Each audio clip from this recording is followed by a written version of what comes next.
Good afternoon student. Success institute में आप सभी का स्वागत है। आज हम स्टार्ट करेंगे पीएटी में फिजिक्स के क्वेश्चंस। ठीक है, कुछ एमसीक्यूज में लेकर आई हूँ, वही हम देखेंगे। जो पीएटी का अभी एग्ज़ाम होने वाला है उसमें इन क्वेश्चंस के आने की संभावना है। ठीक है, तो शुरू करते हैं। हमारा आज का पहला एमसीक्यू का क्वेश्चन है, समतल दर्पण द्वारा उत्पन्न आवर्धन होता है मैग्निफिकेशन बाय प्लेन मिरर। ठीक है, कितना होता है? माइनस के ऑप्शन है -1 बिटवीन 0 टू इन्फिनिटी, 0 से इन्फिनिटी के बीच में, 0 या 1। ठीक है, तो आपको इनमें चारों में से बताना है कि इसका आंसर क्या है। अगर आपको पता है तो प्लीज़ कमेंट कीजिएगा। चलिए अब इसे सॉल्व करके देखते हैं तो क्या होगा इसका आंसर। इस आंसर को पता करने से पहले हमें पता होना चाहिए कि आखिर मैग्निफिकेशन होता क्या है किसी भी मिरर का।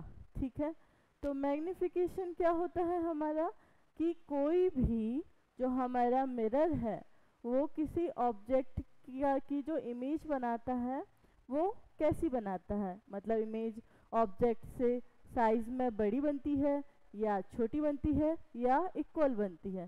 ठीक है, तो सबसे पहले तो हमें ये पता होना चाहिए, तो इसी को हम क्या बोलते हैं, मैग्निफिकेशन। ठीक, यदि मान लो कि यदि हमारा ऑब्जेक्ट ये रखा हुआ है, राइट, और यहाँ पर मिरर रखा हुआ है और उसकी जो इमेज बन रही है वो इस ऑब्जेक्ट की इमेज की जो साइज है, इमेज की जो साइज है वो बराबर है, तो आपकी मैग्निफिकेशन जो रहेगी, जो मैग्नीफाइंग पावर रहेगी वो 1 होगी।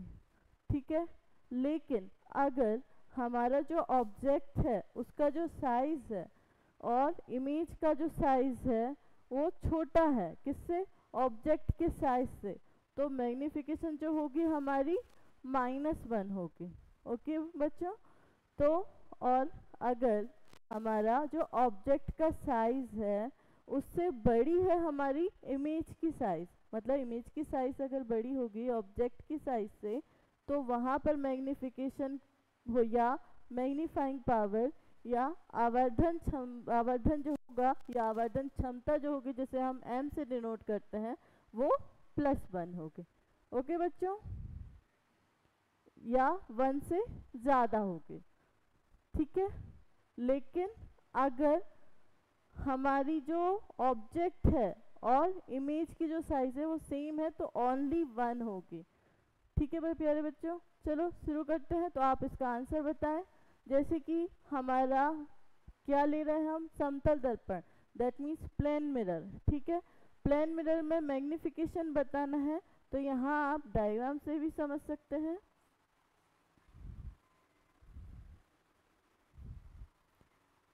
डायग्राम में हमें दिया गया है, ये हमारा ऑब्जेक्ट है और यहाँ पर हमारी ये इमेज बन रही है।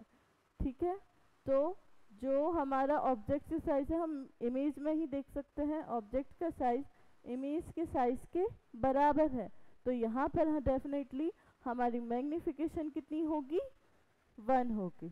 ठीक है, चलो नेक्स्ट क्वेश्चन देखते हैं। हमारा नेक्स्ट क्वेश्चन भी प्लेन मिरर में है। समतल दर्पण द्वारा बना प्रतिबिंब होता है, image formed by a plane mirror is. तो कैसा होता है, वास्तविक होता है या आभासी होता है या दर्पण के पीछे बनता है या बी और सी दोनों में से दोनों होते हैं, मतलब कि रियल होता है या वर्चुअल होता है या बिहाइंड मिरर होता है या बोथ बी एंड सी होता है। तो आपको इसका ऑप्शन बताना है कमेंट में। अभी मैं इसका सॉल्यूशन बताती हूँ कैसे निकालेंगे। सबसे पहले जो हमारा यहाँ पर हम मिरर डायग्राम में देख सकते हैं, जो हमें इमेज दी हुई है, समतल दर्पण, मतलब कि समतल दर्पण वो वाला मिरर होता है जो हम जेन्युइनली अपने डेली यूज़ में यूज़ करते हैं। मिरर मतलब कि जिसमें हम अपना फेस देखते हैं, ठीक है, डेली देखते हैं, ऑब्वियसली हर कोई देखता है, तो वही हमारा समतल दर्पण होता है, एकदम प्लेन मिरर। Okay, alright. तो प्लेन मिरर में क्या होता है कि जो हमारी इमेज बनती है वो मिरर के पीछे बनती है। मतलब हम यहाँ पर ही देख सकते हैं, जो हमारी इमेज है, जो यह हमारी वस्तु है, मीन्स ऑब्जेक्ट है, राइट, और उसकी इमेज कहाँ बन रही है, मिरर के पीछे। पहली बात। दूसरी बात, ये बात हमेशा ध्यान रखना कि यदि जो हमारी ऑब्जेक्ट है उसकी जो इमेज है वो मिरर के पीछे बन रही है, तो हमेशा जो इमेज होगी वो कैसी होगी, वर्चुअल होगी, आभासी होगी। ठीक है। यदि अगर किसी भी मिरर में ऑब्जेक्ट जिस दिशा में है और उसी दिशा में आपकी इमेज बनती है तो वो तो आपकी रियल इमेज होती है। बट अगर ऑब्जेक्ट जो है जिस डायरेक्शन में है उसकी इमेज मिरर के पीछे बनती है तो वो आपकी हमेशा वर्चुअल इमेज होती है। ओके, तो आप यहाँ पर देख सकते हैं, यहाँ पे हमने प्लेन मिरर में पूछा गया है कि जो इमेज बनेगी वो किस प्रकार की बनेगी, वास्तविक बनेगी, आभासी बनेगी, दर्पण के पीछे या दर्पण के पीछे और आभासी। ठीक है, तो एग्जाम आंसर आप खुद भी दे सकते हो। यहाँ पर क्या है होगा आंसर कि हमारी जो इमेज होगी वो दर्पण के पीछे बनेगी, राइट, बिहाइंड मिरर होगी, एंड बिहाइंड मिरर होगी तो डेफिनेटली वर्चुअल भी होगी, राइट। ओके, तो हमारा इसका आंसर होगा आंसर डी। ओके, ऑलराइट, चलो नेक्स्ट क्वेश्चन करते हैं। नेक्स्ट क्वेश्चन है हमारा, एक h ऊंचाई के मनुष्य को अपना संपूर्ण प्रतिबिंब दर्पण में देखने के लिए कम से कम कितनी ऊंचाई के दर्पण का उपयोग करना चाहिए। Okay, to see his complete image of a man of height what should be the height of mirror. Okay, that means यदि कोई इंसान है, ठीक है, कोई इंसान है, उसकी कोई ना डेफिनेटली कोई ना कोई ऊंचाई होगी, है ना, कोई कितनी ही लेंथ तो होगी ही, तो उसे अपनी फुल बॉडी की इमेज देखने के लिए टोटल कितनी हाइट का मिरर चाहिए। ठीक है, ये क्वेश्चन में आपसे पूछा गया है। तो आपके ऑप्शन है h/3, यहाँ h क्या है, इंसान की पूरी लंबाई, ऊपर से नीचे तक की पूरी लंबाई वो होगी h।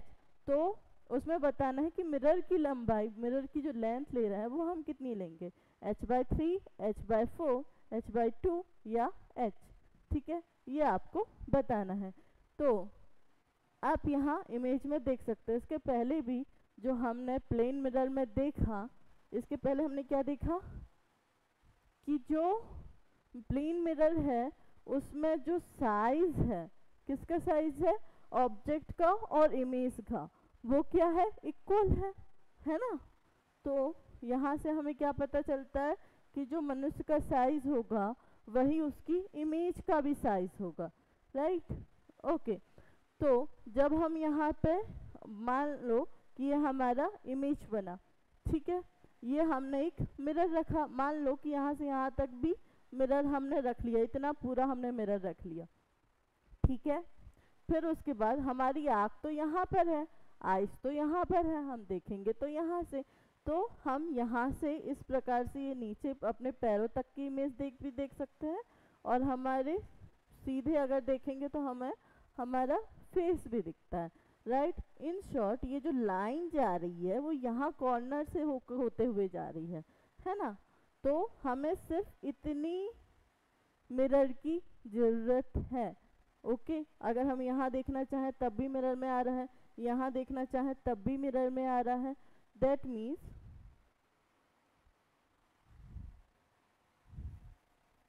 इसका मतलब क्या हुआ कि हमें सिर्फ और सिर्फ इतने मिरर की ज़रूरत है। ठीक है बच्चों, तो इसमें हमें क्या पता चल रहा है कि मैन की जो हाइट है, मनुष्य की जो हाइट है वो उससे आधी आपकी क्या है, मिरर की हाइट है, राइट। इसका मतलब क्या हुआ बच्चों कि अगर हमें किसी भी इंसान की पूरी इमेज देखनी है तो हमें सिर्फ मिरर की उस इंसान की हाइट की आधी मिरर की हाइट का मिरर चाहिए, राइट। ओके, तो हम क्या लेंगे, इसका ऑप्शन आंसर क्या होगा, option number C, h/2। Okay, चलो आगे करते हैं। नेक्स्ट क्वेश्चन है आपका, उत्तल दर्पण द्वारा बनने वाला प्रतिबिंब होता है, image formed by a convex mirror is. कैसा होता है उत्तल दर्पण में बनने वाला प्रतिबिंब, इमेज कैसी बनेगी यदि हम एक कॉन्वेक्स मिरर ले रहे हैं तो, ठीक है। बाय द वे आपको पता होना चाहिए कि concave mirror and convex mirror होता क्या है, एक्चुअल में क्या होता है, ये बनता कैसे है उससे दिखता है तो पता चल जाएगा। ओके, तो सबसे पहले हम एक मान लो एक गोला लिए, एक कांच का गोला लिए, ठीक है, जो अंदर से एकदम खाली है, एकदम पारदर्शी कांच, ठीक है, मतलब ट्रांसपेरेंट ग्लास का एक राउंड शेप सर्कल वाला गोला ले लिया हमने, ठीक है। फिर उसके बाद उस गोले को हमने बीच से आधा काटा, ओके, एक पार्ट लिया, और उस जो गोला लिया हमने उसका हाफ लिया, तो वो कुछ इस प्रकार का चांद टाइप का हो जाएगा, है ना, इस टाइप का कुछ बनेगा, राइट। अभी क्या है, पारदर्शी है, मतलब आगे पीछे हम इसके देख सकते हैं, कांच का बना हुआ है, ठीक है। अब हम क्या करते हैं कि यदि हम इसके अंदर साइड को पेंट कर देंगे, ठीक है, यदि हम इसके अंदर साइड को पेंट कर देंगे, हमारा मिरर कैसे बनता है कि एक साइड का हमारा कांच होता है और दूसरे साइड हम उसी कांच को पेंट कर देते हैं, राइट। ओके, लेपित कर देते हैं या फिर पेंट कर देते हैं, पेंट तो समझ जाओगे ना, ठीक है। पेंट कर देंगे तो क्या होगा, वो एक परावर्तक पृष्ठ बन जाएगा, एक रिफ्लेक्टेड प्लेन बन जाएगा, ओके, जैसे लाइट का रिफ्लेक्शन हो सकता है, ओके। तो यदि हम इस जो हमने गोला आधा काटा उसका जो आधा पार्ट लिया उसके अंदर साइड को हम पेंट कर दे रहे हैं, तो ऊपर वाली सतह कैसी हो जाएगी, ऐसी बन जाएगी एक मिरर टाइप की, राइट। यहाँ से हम अपनी या किसी भी चीज़ की इमेज देख पाएंगे, क्योंकि यहाँ से लाइट होकर उसी माध्यम में वापस लौट जाएगी, उसी मीडियम में वापस चली जाएगी, राइट। ओके, तो ऐसा प्लेन, ऐसा सर्फिकल प्लेन या गोलीय पृष्ठ जिसमें अंदर साइड को पेंट किया हुआ है और ऊपर का पृष्ठ जो होता है वो परावर्तक होता है, दैट मीन्स रिफ्लेक्टेड सरफेस होता है, तो हम इसे इस प्रकार के मिरर जो बनते हैं उसे हम बोलते हैं उत्तल दर्पण, कॉन्वेक्स मिरर, ओके, ठीक है। सेम वैसे ही अगर वो जो हमने आधा जो गोला काटा था ना, आधा तो हमने यूज कर लिया उत्तल दर्पण बनाने में, आधा बच्चे आधा और देख लेते हैं, ये आधा है, ठीक है, ले लिया, उसमें हम अंदर साइड को पेंट ना करके ऊपर साइड को पेंट कर देते हैं, तो उसका जो अंदर वाला पार्ट होगा वो आपका परावर्तक पृष्ठ होगा, रिफ्लेक्टेड सरफेस होगा, राइट। मतलब कि लाइट यहाँ से गुजर के उसी माध्यम में वापस लौटेगी, है ना। इस प्रकार के जो आपके दर्पण बनेंगे, जो मिरर बनेंगे, वो होंगे आपके कौन से, अवतल दर्पण। कौन से होंगे बच्चों, अवतल दर्पण, ठीक है। कौन से होंगे, एक कॉनकेव मिरर बनेगा, ओके। चलिए, तो अब ये तो हो गई बात की बात, अब आ जाते हैं अपने क्वेश्चंस पर। तो हमारा क्वेश्चन क्या था, हमारा क्वेश्चन था कि यदि उत्तल दर्पण द्वारा प्रतिबिंब बनता है तो वो प्रतिबिंब कैसा होगा, जो इमेज बनेगी कॉन्वेक्स लेंस से कॉन्वेक्स मिरर से, तो वो कैसी होगी, राइट। ओके, तो कैसी होगी, आभासी, वास्तविक, आकार में बड़ा या उल्टा, ठीक है। हमें पता है, क्या पता है कि यदि कोई इमेज वस्तु की डायरेक्शन में, वस्तु की दिशा में ही बनती है तो वो कैसी होती है, वास्तविक होती है, रियल होती है। बट अगर मिरर के पीछे बनती है कोई भी इमेज तो वो कैसी होती है, वर्चुअल होती है, ओके। तो यहाँ पर आप देख सकते हैं क्या देख सकते हैं कि यहाँ पर एक हमने ये कौन सा मिरर लिया, इसमें देखिए ब्लू साइड, ब्लू कवर जो है वो अंदर साइड को पेंट है, राइट। मतलब कि हमारा जो परावर्तक पृष्ठ होगा, रिफ्रेक्टेड सरफेस जो होगा वो ऊपर साइड होगा, यहाँ से रिफ्लेक्ट होगी, राइट, है ना। ओके, तो ये हमारा क्या होगा, एक कॉन्वेक्स मिरर होगा, जाहिर सी बात है। कॉन्वेक्स मिरर में ये जो टीएस है ये हमने रखी है एक ऑब्जेक्ट, ओके। ऑब्जेक्ट से ये लाइट्स आ रही हैं और यहाँ जो हमारा मिरर है उसके पीछे जा रही हैं और यहाँ पर हमारी इमेज बन रही है। क्या बन रही है, S dash T dash, right. ये हमारी इमेज बन रही है। तो जो हमारा जो इमेज है वो कैसी बन रही है, मिरर के पीछे बन रही है, बिहाइंड मिरर बन रही है, राइट। तो कैसी होगी, डेफिनेटली वर्चुअल होगी, ओके, ठीक है। चलिए आगे बढ़ते हैं।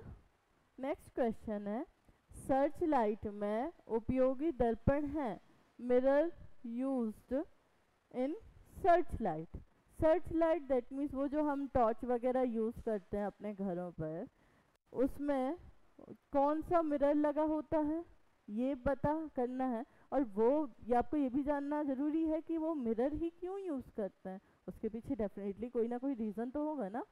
ओके, तो देखते हैं, ठीक है, क्या देखते हैं।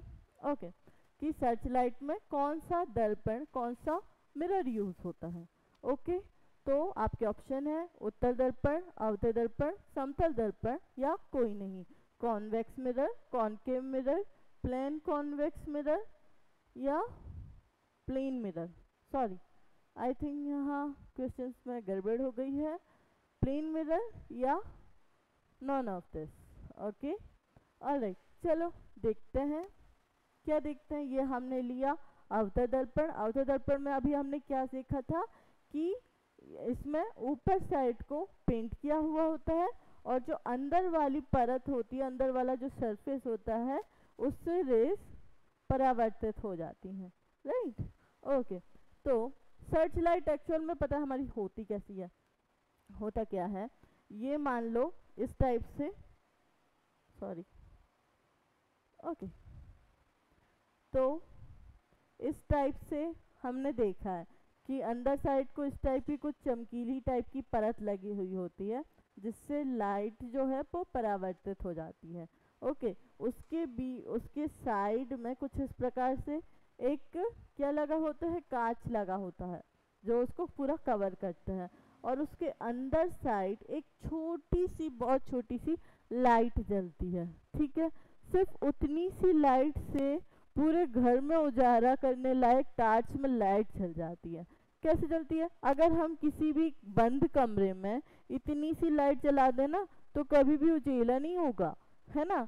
बट अगर हम इस प्रकार से करें कि एक दर्पण को मतलब ऑर्थो दर्पण टाइप लें और उसके ऊपर हम इस प्रकार से क्या लगा दें, कांच से बंद कर दें और बीच में एक छोटी सी लाइट रख दें, तो क्या होगा, इस लाइट से जो हमारी प्रकाश निकलेगा, ठीक है, लाइट निकलेगी, लाइट रेस जो निकलेंगी वो यहाँ पे इस परावर्तक पृष्ठ पे जाएंगी, ठीक है, और यहाँ से परावर्तित होंगी, मतलब इस प्रकार से लौटेंगी।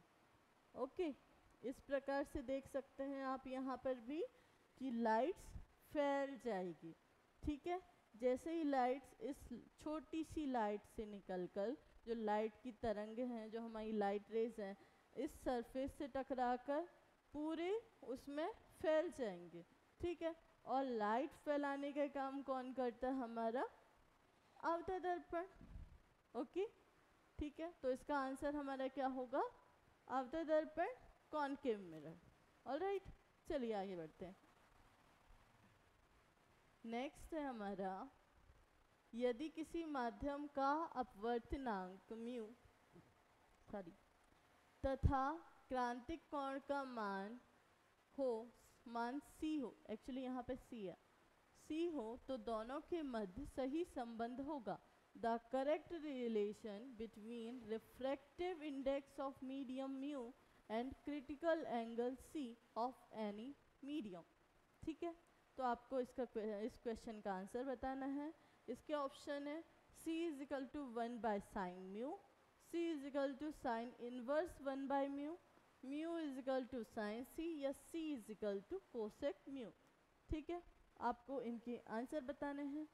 हाँ, एक बात का आप लोगों को ध्यान रखना ज़रूरी है, ठीक है, कि पीएटी की क्वेश्चंस में घुमावदार क्वेश्चंस बहुत ज़्यादा पूछते हैं. ऐसा नहीं है कि बहुत टफ क्वेश्चन आते हैं, इजी क्वेश्चन रहते हैं, बट प्रॉब्लम ये रहती है कि क्वेश्चंस को इतने तरीके से घुमा दिया जाता है ना कि बच्चे कंफ्यूज हो जाते हैं. ओके, तो आपको कंफ्यूज नहीं होना है, जो आपको आंसर पता होगा वही में आपको क्लियर रहना है. ओके, ठीक है. तो यहाँ पर देखते हैं कि जो हम इसके लिए सबसे पहले तो आपको पता होना चाहिए क्रिटिकल एंगल क्या होता है, रिफ्लेक्शन क्या होता है. ओके, तो सबसे पहले जैसे कि यदि कोई भी लाइट रे, प्रकाश की किरण किसी एक माध्यम से दूसरे माध्यम में जाती है, ठीक है, तो क्या होता है कि वो अपने रास्ते से थोड़ा सा मुड़ जाती है, थोड़ा सा बेंड हो जाती है, तो उसे हम क्या बोलते हैं, रिफ्रैक्शन ऑफ लाइट, मतलब प्रकाश का अपवर्तन. ठीक है, तो जो लाइट एक माध्यम से आती है उसे हम बोलते हैं क्या, आपतित किरण, that means incidence ray. Okay, but जो किरण दूसरे माध्यम में जाती है, मान लो जैसे कि ऊपर हमने लिया क्या, हवा, राइट, एयर लिया, और नीचे हमने क्या लिया, पानी ले लो. ओके, एक माध्यम हमने क्या लिया, एयर लिया, और दूसरा माध्यम हमने क्या लिया, वाटर लिया. ठीक है, अगर हमारी लाइट्स जो है एक माध्यम से दूसरे माध्यम में जा रही है, तो जो लाइट आ रही है उसे हम बोलेंगे आपतित किरण, इंसिडेंस रे, और जो दूसरे माध्यम में जा रही है लाइट उसे हम बोलेंगे रिफ्रैक्टेड रे या अपवर्तित किरण. ठीक है बच्चों, ओके. अब इस इंसिडेंस रे एंड रिफ्रैक्टेड रे, इन दोनों के बीच में यदि हम एक अभिलंब डाल दें, एक नॉर्मल को डाल दें, एक अभिलंब खींच दें, तो आपतित किरण और अभिलंब के बीच जो एंगल बनेगा वो आपका होगा आपतित कोण. ठीक है, एंगल ऑफ इंसिडेंस. और जो एंगल रिफ्रैक्टेड रे और नॉर्मल के बीच बनेगा, दैट मीन्स अपवर्तित किरण और अभिलंब के बीच जो कोण बनेगा उसे हम बोलेंगे अपवर्तन कोण. ठीक है बच्चों, तो आपको समझ में आया आपतन कोण और अपवर्तन कोण क्या होता है. इसी से हम पहचानेंगे कि क्रांतिक कोण क्या होता है. तो क्रांतिक कोण वो कोण होता है. हाँ, इसमें एक बात आपको और ध्यान रखने वाली है, अपवर्तन में क्या ध्यान रखने वाली है बच्चों, ये बात ध्यान रखने वाली है कि आपको सघन माध्यम एंड विरल माध्यम पता है कि डेंसर मीडियम और रियल मीडियम क्या होता है. डेंसर मीडियम को पहले समझ लेते हैं कि डेंसर मीडियम और रियल मीडियम क्या होता है. मीडियम भी 2 टाइप्स के होते हैं, राइट. हमने यहाँ पर हवा और पानी तो ले लिया, लेकिन हमें पता होना चाहिए कि कौन सा डेंसर है और कौन सा रेयर है. ओके, तो डेंसर मतलब सघन, ठीक है, और रेयर मतलब होता है विरल. ठीक है, तो सघन माध्यम क्या होता है, डेंसर क्या होता है कि जहाँ पर कण बहुत ज़्यादा पास पास हो तो वो हमारा डेंसर होगा, और जहाँ कण दूर दूर हो वो हमारा रेयर होगा. ओके, तो जैसे कि ले सकते हैं आप एयर में, हवा में कण दूर दूर रहते हैं, राइट, तो वो हमारा रेयर मीडियम हो गया. बट उसके अगेंस्ट में यदि हम पानी ले रहे हैं, तो पानी में जो तो कण पास पास होते हैं, लिक्विड में तो कण पास पास होते हैं, मॉलिक्यूल, राइट. ओके, तो ये हमारा कौन सा हो गया, डेंसर मीडियम हो गया. इसी के अपोज में अगर हम ग्लास ले लें, तो एक कांच ले लें, तो कांच में हमें पता है कि मॉलिक्यूल बहुत ज़्यादा पास पास होते हैं. दैट मीन्स ग्लास में जो कण होते हैं वो बहुत ज़्यादा पास पास होते हैं, है ना, तो वो और भी ज़्यादा क्या हो गया, डेंसर हो गया. ओके, तो यहाँ पर अभी तो हमने क्या किया, एक रेयर मीडियम से जो लाइट को डेंसर मीडियम में भेजा, है ना, तो कोई बात नहीं। एक बात ध्यान रखने वाली है, क्या बात ध्यान रखने वाली है कि यदि लाइट रेयर मीडियम से डेंसर मीडियम में जाती है, विरल माध्यम से सघन माध्यम में जाती है, तो अभिलंब की ओर झुक जाती है। जैसे कि यहाँ पर ये झुक गई ना, इसको जाना तो था ऐसा लेकिन गई ऐसा, है ना, ओके। बट अगर हम इसी को उल्टा कर दें तो देखते हैं,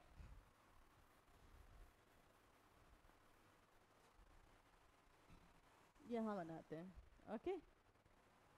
तो यदि हम एक यहाँ पर ऊपर क्या ले रहे हैं, ऊपर लेते हैं एक कांच, ठीक है, और नीचे लेते हैं पानी। एक मीडियम हमने लिया ग्लास और दूसरा मीडियम हमने लिया वाटर, ओके। हमें पता है कांच क्या है, डेंसर होगा, सघन होगा, और पानी क्या होगा, रेयर होगा, दैट मीन्स विरल माध्यम होगा, ओके बच्चों। तो अब यदि लाइट जो है वो डेंसर से रेयर में जाती है, ठीक है, तो क्या होगा, ये नॉर्मल से दूर हट जाएगी, ओके बच्चों। यदि सघन से विरल में जाती है तो वो अभिलंब से दूर हट जाती है, ओके बच्चों। तो दैट मीन्स जो हमारा यहाँ पर आपतन कोण होगा, एंगल ऑफ इंसिडेंस होगा, वो छोटा होगा और एंगल ऑफ रिफ्लेक्शन बड़ा होगा, अपवर्तन कोण बड़ा होगा, ओके। कब, जब सघन से विरल में जाएगी। अब आपको एक बात और ध्यान रखनी है कि क्रांतिक कोण क्या होता है। क्रांतिक कोण वह कोण होता है कि जो जब हमारा वह आपतन कोण होता है कि ऐसा आपतन कोण हम लें कि जो हमारा अपवर्तन कोण जो है वो बढ़ते बढ़ते बढ़ते मतलब दूर जाते जाते 90 के एंगल तक पहुंच जाए, तो वो जो हमारा आपतन कोण होगा, एंगल ऑफ इंसिडेंस होगा, वो कहलाएगा हमारा क्या, क्रांतिक कोण, ओके बच्चों। समझ में आया आप लोगों को। क्रांतिक कोण वह कोण है या जो हमारा क्रिटिकल एंगल है, वो एंगल ऑफ इंसिडेंस है जिस एंगल पर जो हमारा एंगल ऑफ रिफ्रैक्शन है वो 90 डिग्री का हो जाएगा। देन हम उसे क्या बोलते हैं, क्रिटिकल एंगल, उसे हम C से रिप्रेजेंट करते हैं, ओके बच्चों। तो आगे देखते हैं, हमारा क्वेश्चन है यहाँ पर C एंड म्यू में हमें क्या बताना है, यहाँ पर संबंध बताना है, रिलेशन बताना है। And bye the way mu क्या है, हमारा अपवर्तनांक है, ओके बच्चों, ठीक है। तो इसमें रिलेशन होता है, क्या होता है, mu is equal to 1/sin C, ये एक्चुअल में रिलेशन होता है। बट अब आप बोलोगे कि यहाँ तो ये ऑप्शन ही नहीं है ना, तो एक्चुअल में ऑप्शन है बट उसको थोड़ा सा घुमा दिया गया है। कैसे घुमा दिया गया है, जैसे कि यहाँ पर 1/c है, देन sin C क्या हो जाएगा, sin C is equal to 1/μ, right. And sine को भी उस साइड ले जाएंगे तो क्या आ जाएगा, C is equal to sine inverse 1/μ, okay बच्चों, ये आया हमारा। तो इसका ऑप्शन नंबर क्या होगा, B, C is equal to sine inverse 1/μ। Critical angle by the way आप यहाँ से भी समझ सकते हैं, ऊपर हमने क्या लिया, एयर, नीचे क्या लिया, वाटर। जब रिफ्लेक्टेड रे आई, ओके, और यहाँ पर क्या हुआ, सॉरी, इंसिडेंस आई कहाँ से, वाटर से, और रिफ्लेक्टेड ले कहाँ गई, एयर पर, राइट। क्योंकि ये वाटर हमारा क्या है, सघन माध्यम में, डेंसर मीडियम में, एंड एयर जो है वो रेयर मीडियम में, ओके, ऑलराइट। तो इंसिडेंस रे आई और ये हमारा रिफ्लेक्टेड रे है, ये एंगल ऑफ इंसिडेंस है, और ये θ2 क्या है, एंगल ऑफ रिफ्रैक्शन, ओके। चलिए आगे देखते हैं, क्रिटिकल एंगल क्या होता है। क्रिटिकल एंगल वो इंसिडेंस एंगल होता है जिसमें जो एंगल ऑफ रिफ्रैक्शन होता है जो हमारा अपवर्तन कोण होता है वो कितना हो जाता है, 90 डिग्री का हो जाता है। ओके बच्चों, एंड नेक्स्ट कंडीशन यहाँ पर बनती है total internal reflection. Total internal reflection भी आप यहाँ समझ सकते हैं क्या होता है। ये वाला आंसर तो वैसे भी हमारा हो चुका है, लेकिन इसी में ज़रा आप टोटल इंटरनल रिफ्लेक्शन भी देख लीजिए कैसा होता है। टोटल इंटरनल रिफ्लेक्शन की क्रिटिकल एंगल तो आप समझ गए कि क्या होता है, लेकिन अगर इसके आगे देखें कि यदि हमने क्या देखा क्रिटिकल एंगल में कि वो इंसिडेंस एंगल वह अपापतन कोण जिसमें अपवर्तन कोण जो है वो 90 डिग्री का हो जाएगा, 90 अंश का हो जाएगा, तो हम उस आपतन कोण को क्या बोलेंगे, क्रांतिक कोण बोलेंगे।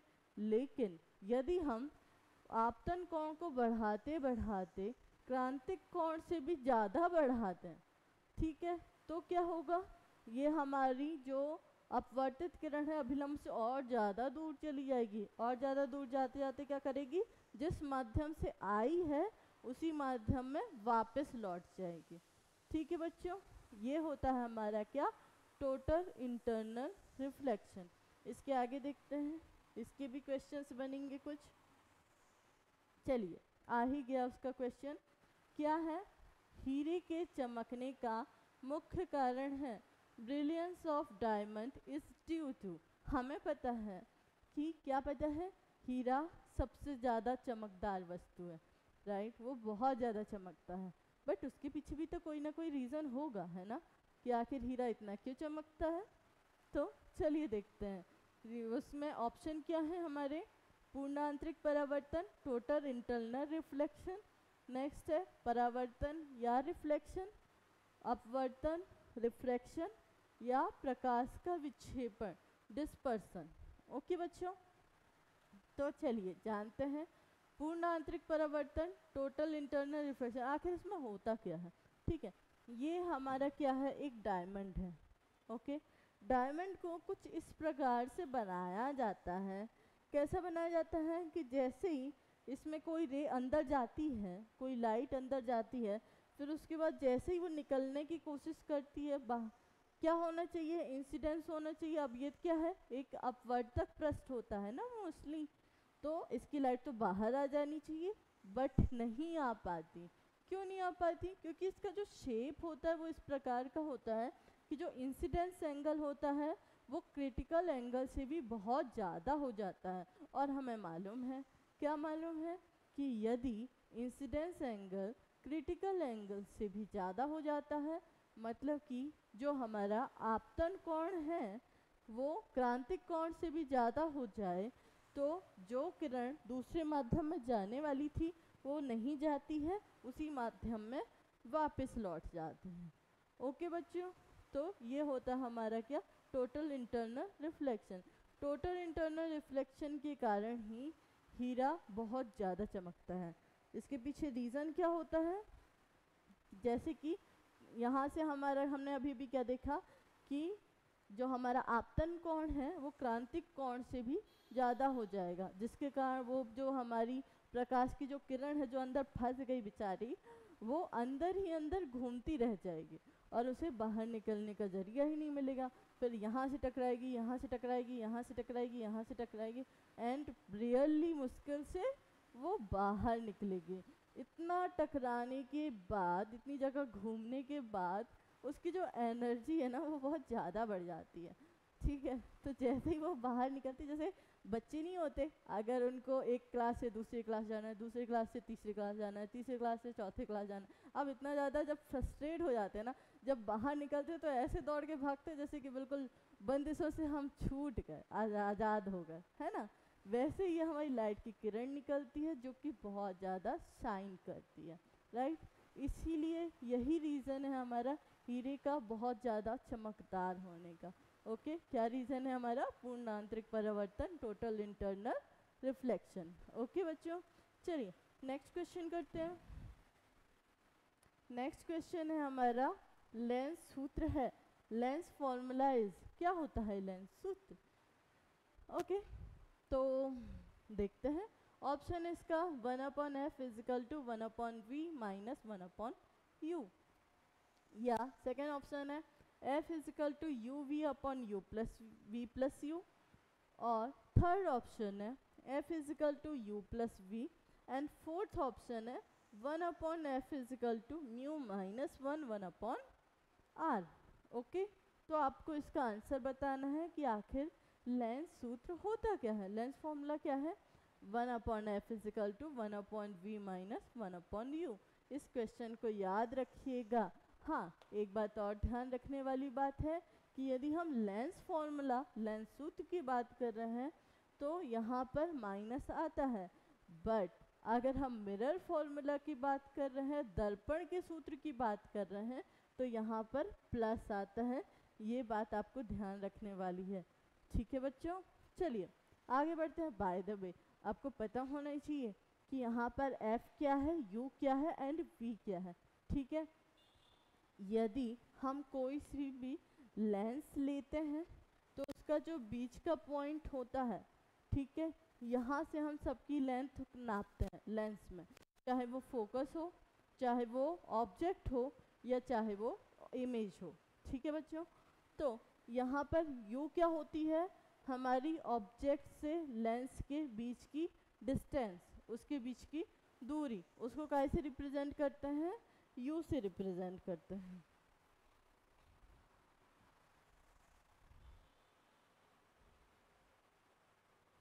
ओके, तो u क्या है, हमारी लेंस से ऑब्जेक्ट के बीच की डिस्टेंस। ओके, ऑलराइट, v क्या है बच्चों, इमेज और लेंस के बीच की डिस्टेंस। इसको हम कैसे डिनोट करते हैं, v से डिनोट करते हैं। ओके, नेक्स्ट है हमारा स्मॉल f। स्मॉल f क्या है हमारी, स्मॉल f बोलते हैं हम फोकस और मिरर के बीच की डिस्टेंस। इसे हम क्या बोलते हैं, फोकस लेंथ या फोकल लेंथ। ओके बच्चों, चलिए आगे बढ़ते हैं। नेक्स्ट है आपका न्यूनतम विचलन की स्थिति में रखे किसी प्रिज्म के लिए निम्न विकल्पों में से कौन सा असत्य है। मतलब कि ये जो आपको पॉइंट्स दिए गए हैं,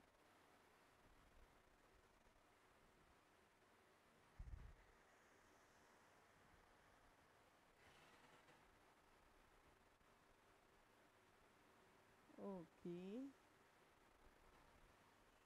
यहाँ पर थोड़ा सा गलत हो गया है, इस क्वेश्चन को हम बाद में देखेंगे। आई थिंक ये क्वेश्चन गलत हो गया है। चलिए नेक्स्ट क्वेश्चन है, आसमान का रंग नीला होता है, colour of the sky is blue due to, किसके कारण आसमान का कलर हमें नीला क्यों दिखाई दे। कभी सोचा आपने, इतने सारे तो कलर हैं और हमें मालूम है सनलाइट में भी 7 कलर्स होते हैं, तो हमें पूरा आसमान, चाहे वो आसमान हो या समुद्र हो, सब हमें नीला ही क्यों दिखाई देता है। कोई और कलर का भी तो दिख सकता है। अब आप बोलेंगे कभी कभी रेड भी तो दिखता है मैम, येलो भी दिखता है ना, कभी कभी वाइट भी दिखता है। वाइट तो वो बादलों के कारण दिखता है। फिलहाल अगर साफ सुथरा मौसम हो तो हमें ब्लू ही दिखता है। अब कैसे ब्लू दिखता है, कभी सोचा है क्यों दिखता है। एक्चुअल में इसके पीछे कुछ रीजंस है। फिलहाल यहाँ पे ऑप्शन देखते हैं। फर्स्ट ऑप्शन है पूर्ण आंतरिक परावर्तन के कारण, टोटल इंटरनल रिफ्लेक्शन के कारण। सेकंड ऑप्शन है प्रकीर्णन के कारण या स्कैटरिंग ऑफ लाइट के कारण, पूर्ण उत्सर्जन के कारण या टोटल एमिशन। ठीक है, या फिर उपरोक्त में से कोई नहीं, none of the above. Okay, मतलब इनमें से कोई ऑप्शन नहीं। अब आप बताइए कि कौन सा ऑप्शन हो सकता है इसका आंसर में। चलिए देखते हैं। तो आप यहाँ पर देख सकते हैं मिरर एक इमेज दी हुई है। एक्चुअली इस इमेज को थोड़ी देर के लिए रोकते हैं और समझते हैं कि आखिर इस इमेज में बताया क्या जा रहा है, उसके बारे में तो जानना चाहिए। एक्चुअल में आप लोगों को मालूम है कि जो हमारा वायुमंडल है, एटमॉस्फेयर है, उसमें बहुत सारी गैसेस हैं, गैसेस तो हैं, है ना। गैसेस के साथ साथ कुछ कण भी हैं, छोटे छोटे से, बहुत छोटे छोटे से। कभी आपने छोटी सी लाइट की रे निकलते हुए देखी होगी अंधेरे कमरे में, तो उसमें आपको छोटे छोटे से कण दिखे होंगे, है ना। वैसे ही कण, चाहे वो धूल के कण हो या किसी और चीज़ के कण हो, वायुमंडल में कण तो होते हैं, है ना। तो जैसे ही हमारी सनलाइट आती है, ओके, और सनलाइट उन्हीं कणों से, लाइट सन से बहुत सारी हमारी लाइट की रेज आती हैं, राइट, और वो उन छोटे छोटे कणों से टकराती है और उन छोटे छोटे कणों से टकराकर वो फैल जाती हैं। इन्हें हम क्या बोलते हैं? स्कैटरिंग ऑफ लाइट या फिर प्रकाश का प्रकीर्णन। ठीक है बच्चों, क्या बोलते हैं? जब एक लाइट रे आती है और एक छोटी से कण से टकराकर पूरा फैल जाती है बहुत सारे किरणों में, तो हम उसे क्या बोलेंगे? प्रकाश का प्रकीर्णन या स्कैटरिंग ऑफ लाइट। ओके बच्चों, तो क्या होता है एक्चुअल में? ये एक डिस्पर्सन की तरह है। कैसे? क्योंकि जो हमें मालूम है, क्या मालूम है? कि जो हमारी सनलाइट आ रही है, जाहिर सी बात है उसमें तो 7 कलर्स हैं, तो ऐसे तो 7 कलर्स को ही फैलना चाहिए, सिर्फ ब्लू बस क्यों फैलता है? होता क्या है एक्चुअल में, जैसे ये लाइट, सन से लाइट आई और ये हमारा बीच में एक कण फंसा और फिर उससे टकराकर ये लाइट क्या हुई? फैली, और जितना ज़्यादा वो मुड़ेगी उतना ज़्यादा दिखेगी, और अगर ज़्यादा नहीं मुड़ी और सीधे निकल जाएगी तो वो ज़्यादा नहीं दिखती है। तो होता क्या है, जो हमारी सन से, सूरज से जो हमारी प्रकाश की किरण आई और छोटे छोटे कण से टकराई और फिर उसके बाद वो फैल गई, तो सबसे ज़्यादा रंग की किरण जो फैलती है वो कौन से कलर की होती है? हमारी ब्लू। ठीक है बच्चों, ब्लू कलर की लाइट सबसे ज़्यादा फैलती है। इसलिए जो स्कैटरिंग ऑफ लाइट होता है जब, तो सबसे ज़्यादा कौन सा कलर हमें शो होता है? ब्लू कलर शो होता है। ब्लू कलर का प्रकीर्णन सबसे ज़्यादा होता है नीले रंग का। ठीक है, इसलिए हमें आसमान नीला दिखता है और रेड कलर उतना नहीं दिखता। क्यों नहीं दिखता? आप इस चीज़ से भी देख सकते हो कि जैसे कि जब हम प्रिज्म से सनलाइट को या वाइट लाइट को 7 कलर्स में बांटते हैं यहाँ पर, ठीक है, तो आप देख सकते हैं जो ब्लू कलर है वो बहुत ज़्यादा बेंड हो रहा है ना, और जो रेड कलर है वो सबसे कम बेंड हो रहा है। ओके, तो रेड कलर, इसलिए यहाँ पर रेड कलर का जो स्कैटरिंग है वो कम होती है और ब्लू कलर की लाइट अलग से बहुत ज़्यादा बार स्कैटर हो जाती है। इसलिए हमें जो आसमान है, ठीक है, वो हमें कैसा दिखता है? ब्लू कलर का दिखता है। यहाँ पर देखिए, ये सनलाइट आई 7 कलर्स की, इसमें से जो ब्लू कलर है वो सबसे ज़्यादा फैलता है, और रेड कलर कैसा होता है? सीधा चला जाता है, उसको कोई ज़्यादा फर्क नहीं पड़ता किससे, कि आसमान में कौन सा फॉग है या फिर बादल है या फिर क्या है। जो रेड लाइट होती है मुड़ती ज़्यादा नहीं है, सीधे सीधे चली जाती है, इसलिए वो ज़्यादा फैलती नहीं है। इसलिए ब्लू कलर बहुत ज़्यादा फैलता है, इसलिए वो दिखता है। ओके, ऑलराइट, चलिए इसका आंसर तो फिर हमारा क्या हुआ? स्कैटरिंग ऑफ लाइट, प्रकाश का प्रकीर्णन। ओके बच्चों, चलिए नेक्स्ट क्वेश्चन देखते हैं। नेक्स्ट क्वेश्चन है हमारा कि कांच के प्रिज्म से श्वेत प्रकाश को गुजरने पर उसका विभिन्न रंगों में विभक्त होना कहलाता है। When white light passes through prism, then it splits into its constituent colors. This phenomenon is called, मतलब कि ये जो हुआ उसे बोलते क्या है? ठीक है, वो तो स्कैटरिंग क्या होता है कि जब एक छोटे से कण से टकराएगा और फैलेगा तो वो तुम्हारा स्कैटरिंग होगा, बट हम इसे स्कैटरिंग नहीं बोल सकते हैं। ओके, तो यहाँ पर ऑप्शन क्या है? फर्स्ट ऑप्शन है आपका परावर्तन, प्रकाश का परावर्तन, रिफ्लेक्शन। सेकंड है विक्षेपण, डिस्पर्सन। थर्ड है व्यतिकरण, इंटरफेरेंस। चौथा है विवर्तन, डिफ्रैक्शन। ओके बच्चों, तो आपको बताना है कि इसमें से क्या आंसर होगा इसका। तो आंसर समझते हैं। आंसर क्या होगा इसका? विक्षेपण, डिस्पर्सन। ठीक है, विक्षेपण या डिस्पर्सन क्या होता है कि किसी भी प्रिज्म से वाइट लाइट या सनलाइट को गुजारा जाता है और वो अपने 7 कलर्स में डिवाइड हो जाती है। ठीक है, वो जो वाइट लाइट आई ना वो 7 कलर्स की लाइट में अलग अलग डिवाइड हो जाएगी, देन हम इसे क्या बोलते हैं, विक्षेपण या डिस्पर्सन। ओके बच्चों, चलिए नेक्स्ट क्वेश्चन करते हैं। तो आपका नेक्स्ट क्वेश्चन है, प्रिज्म के अपवर्तनांक का सूत्र बताना है कि प्रिज्म का अपवर्तनांक होता क्या है। Okay, formula of the refractive index of prism. तो फर्स्ट ऑप्शन है इसका mu is equal to sine A by two minus del M minus sine A by two. Next option है mu is equal to sine A by two minus del M upon sine A. Third question है mu is equal to sine A by two minus del M upon sine A by two. And third question है कोई नहीं, non of this. ठीक है, तो इसके लिए सबसे पहले आपको समझना होगा कि डेल क्या है और ए क्या है एंड म्यू क्या है। ओके बच्चों, तो देखते हैं। ठीक है, यहाँ पर आप एक प्रिज्म देख रहे हैं। प्रिज्म में ये जो हमारी पी क्यू है, ये हमारी इंसिडेंस रे है जो इस प्रिज्म के अंदर आ रही है। फिर उसके बाद यहाँ पर क्या हुआ, यहाँ पर एयर है।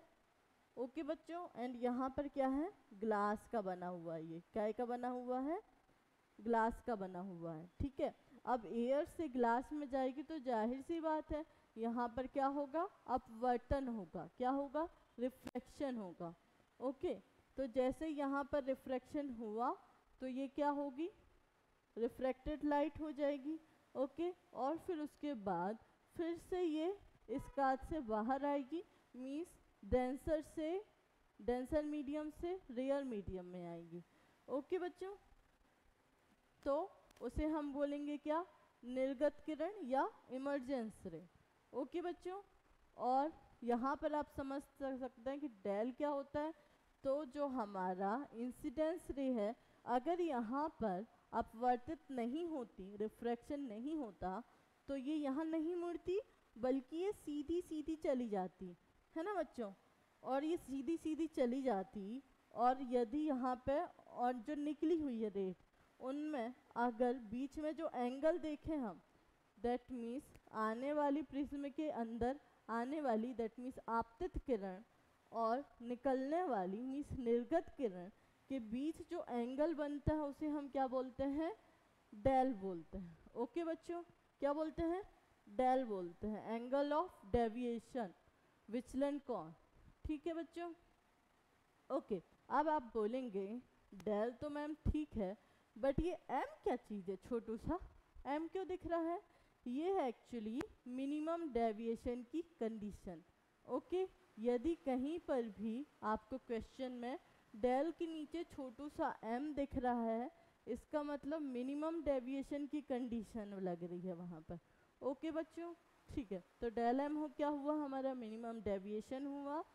और ए क्या है बच्चों, ये जो हम प्रिज्म ले रहे हैं उसका जो ऊपर का जो एंगल बनेगा उसे हम बोलते हैं एंगल ऑफ प्रिज्म, जिसे हम काय से डिनोट करते हैं, ए से डिनोट करते हैं।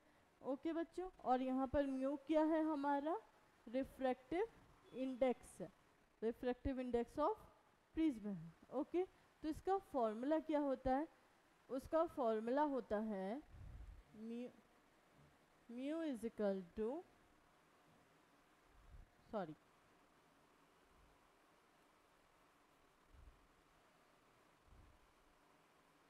तो इस म्यू इसका फॉर्मूला होता है mu is equal to sine A plus del M upon 2 upon sine A by 2। ये आपका फॉर्मूला होता है जो रियल फॉर्मूला है म्यू का। ओके, यहाँ पे आपको तीनों में कोई सा भी ये ऑप्शन नहीं दिख रहा है, इसका मतलब इस क्वेश्चन का सही आंसर होगा इनमें से कोई नहीं, non of this. Okay, next question देखते हैं।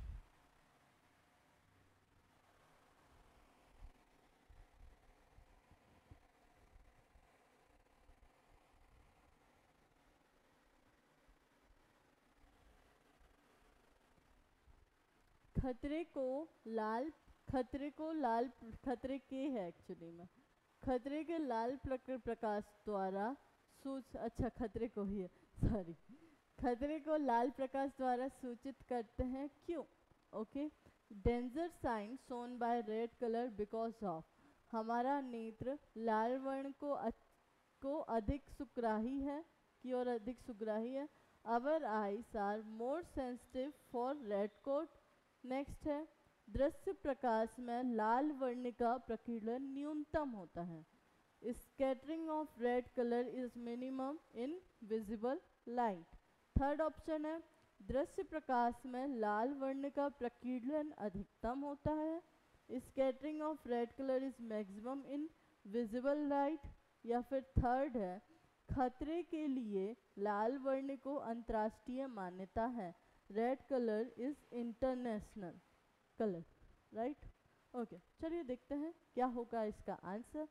तो अभी अभी हमने स्कैटरिंग के बारे में थोड़ा तो देखा था, है ना? स्कैटरिंग के बारे में क्या देखा था कि ब्लू कलर जो था वो सबसे ज़्यादा झुक रहा था, है ना? मतलब कि सबसे ज़्यादा स्कैटर हो रहा था, और जो रेड कलर था वो बहुत कम स्कैटर हो रहा था। उसको फ़र्क नहीं पड़ रहा था कि वो किससे टकरा रहा है या फिर उसका मीडियम कैसा है, वो सीधे सीधे जा रहा था, है ना? तो ये वाला ऑप्शन तो हो ही नहीं सकता, ठीक है? नेक्स्ट है, हमारा नेत्र लाल वर्ण की अधिक सुग्राही होता है, रेड कोट के लिए ज़्यादा सेंसिटिव होता है। नहीं, ऐसी को तो कोई बात नहीं है, हमारी आंखों में तो सारे कलर्स इजीली हम देख पाते हैं अपनी आंखों से, है ना? तो ये वाला ऑप्शन भी नहीं होगा। नेक्स्ट है, खतरे के लिए लाल वर्ण को अंतर्राष्ट्रीय मान्यता है। ऐसा तो कभी नहीं सुना गया, तो ये वाला ऑप्शन भी नहीं हो सकता। ओके, नेक्स्ट क्वेश्चन है, दृश्य प्रकाश में लाल वर्ण का प्रकीर्णन न्यूनतम होता है। ये हो सकता है ना? ओके, याद रखना कि कभी भी जब आप पेपर देंगे या टेस्ट लगाएंगे तो उसमें एक चॉइस आपके लिए और है, आप एक तरीके से और देख सकते हो। जैसे कि आपने क्वेश्चन पढ़ा, आपको आंसर समझ में नहीं आ रहा है कि कौन सा आंसर हो सकता है, लेकिन आपने उसके बारे में थोड़ा बहुत तो पढ़ा है, ठीक है, बट एग्जैक्ट आंसर क्या होगा वो आपको पता नहीं है। तो आप इस तरीके से भी पता लगाने की कोशिश कर सकते हो। कैसे कोशिश करते हो? जैसे कि मैंने अभी क्या किया मैंने कि जो आंसर नहीं हो सकते हैं उन्हें पहले हटा दिया, है ना? फाइनली लास्ट में क्या हुआ, मुझे मेरा आंसर मिल गया, राइट?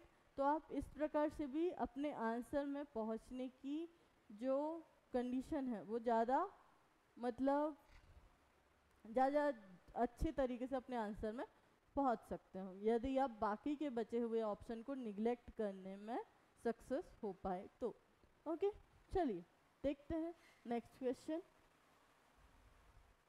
नेक्स्ट क्वेश्चन है, जब कोई निकट की वस्तु नहीं देख सकता है तो इस दोष को क्या कहते हैं? When a person is unable to see near objects, this defect is called। मतलब कि कोई लोग होते हैं ना जिनको पास रखी हुई वस्तुएं नहीं दिखती और दूर रखी वस्तुएं दिख जाती हैं, है ना? तो इस टाइप का जो आँख का दोष होता है उसे हम क्या बोलते हैं? तो आपके ऑप्शन है निकट दृष्टि दोष, शॉर्ट साइटेडनेस, नेक्स्ट है दूरदृष्टि दोष, साइटेडनेस, थर्ड है दृष्टि वैषम्य, एस्टिग्मेटिज्म, ओके, फोर्थ है जरा दृष्टि दोष, प्रेस बायोपिया। ओके बच्चों, तो आपको बताना है। सबसे पहले देखते हैं कि ये दोष एक्चुअल में होता क्या है। इधर हमारे आइस का एक पिक्चर लगी हुई है, ओके। तो आगे हमारा ये हमारा क्या होता है, आई की जो पुतली होती है, ठीक है, पुतली, ये हमारी क्या होती है, पुतली। जो आगे छोटू सा पार्ट गोल गोल गोल गोल दिख रहा है ना आँखों के बीचों बीच, जिसमें थोड़ा सा कलर भी दिखता है ना, ये वो वाला पार्ट है। इसमें एक लेंस भी लगा हुआ होता है, ओके। और ये वाला जो पार्ट है ये हमारा होता है क्या, रेटिना। क्या होता है बच्चों, रेटिना, ओके। तो लाइट यहाँ से हमारी जो बीच में गोल गोल है वो उसमें से अंदर जाती है, ओके। और यहाँ से लाइट रेज आएंगी और फोकस कहाँ, अगर आपकी नॉर्मल आई है कोई भी उसमें दोष नहीं है, कोई डिफेक्ट नहीं है, तो जो हमारी जो भी लाइट अंदर जाएगी आँख के, उसका जो फोकस होगा वो रेटिना होगा। मतलब कि सारी की सारी लाइट्स आकर रेटिना पर एक बिंदु पर मिलेंगी और वहीं रेटिना पर हमारा क्या बनती है, इमेज बनती है, हमारा प्रतिबिंब बनता है। जो भी चीज़ हम देखते हैं उसका प्रतिबिंब बनता है कहाँ पर, रेटिना पर। बट जो हमारा दूरदृष्टि दोष होता है, फॉर साइटेडनेस होता है, जिसमें कोई भी वस्तु यदि पास में रखी हुई होती है, कोई भी वस्तु यदि पास में रखी हुई होती है, तो उसमें जो निकलने वाली रेज है, जो हमारी लाइट इस वस्तु से टकराकर जो लाइट हमारी आँख के अंदर जा रही है, तो उसका जो फोकस होगा, जिस बिंदु पर वो मिलेगी, वो रेटिना के और ज़्यादा आगे हो जाएगा। ठीक है बच्चों, तो यहाँ पर जो हमारी रेटिना पर जो इमेज बनेगी वो कैसी होगी, थोड़ी सी धुंधली होगी। ठीक है बच्चों, तो इस इमेज को धुंधली होने के कारण क्या होगा कि हमें पास रखी हुई वस्तु अच्छे से नहीं दिखेगी। देन हम इसे क्या बोलेंगे, दूरदृष्टि दोष या फॉर साइटेडनेस। अब बोलोगे निकट दृष्टि दोष क्या होता है या शॉर्ट साइटेडनेस क्या होता है। शॉर्ट साइटेडनेस क्या होता है कि उसमें दूर की वस्तु नहीं दिखती है, पास की वस्तु दिखती है। ठीक है, दूर की वस्तु में क्या होता है, क्यों नहीं दिखती है, क्योंकि दूर की वस्तु शॉर्ट साइटेडनेस में इसलिए नहीं दिखती है क्योंकि जो उसमें फोकस होता है वो हमारी रेटिना के पहले बनता है। मतलब सारी की सारी लाइट्स आकर मिलकर हमारी एक पॉइंट में मिलेगी जो रेटिना के आगे होगा, इसलिए वहाँ पर जो इमेज बनेगी वो बहुत ही ज़्यादा धुंधली बनती है या फिर दिखता ही नहीं है। ओके बच्चों, चलिए तो आज के हमारे एमसीक्यू यहीं पर ख़त्म होते हैं। उम्मीद है आपको पसंद आए होंगे, तो प्लीज़ इस चैनल को लाइक कीजिएगा और सब्सक्राइब कीजिएगा और ज़्यादा से ज़्यादा लोगों के साथ शेयर कीजिएगा।